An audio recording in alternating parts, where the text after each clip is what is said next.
Herkese merhaba arkadaşlar, kanalımıza hoş geldiniz. Rahimcan Kapkap ile Afra Saraçoğlu arasında aşk mı var?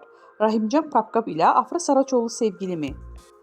Rahimcan Kapkap ve Afra Saraçoğlu'nun yakın ilişkisi gündemde merak konusu oldu. İkilinin birlikte hakkında ortaya atılan iddialar hayranların kafasında soru işareti yarattı. Magazin gündemini son günlerde meşgul eden konu Rahimcan Kapkap ile Afra Saraçoğlu arasında ilişki oldu.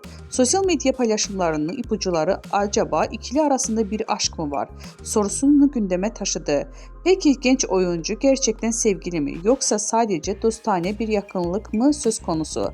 Detaylar haberimizde devamında yer alacak. Son dönemde sosyal medya ile magazin gündeminde Rahimcan Kapkap ve Afra Saraçoğlu'nun ilişkisiyle ilgili iddialar gündeme gelmişti. Çiftin bu konuda resmi bir açıklama bulunmamaktadır. Her iki oyuncu da kariyerlerine odaklanmayı tercih ediyor ve özel hayatlarıyla ilgili bilgileri sınırlı paylaşıyor.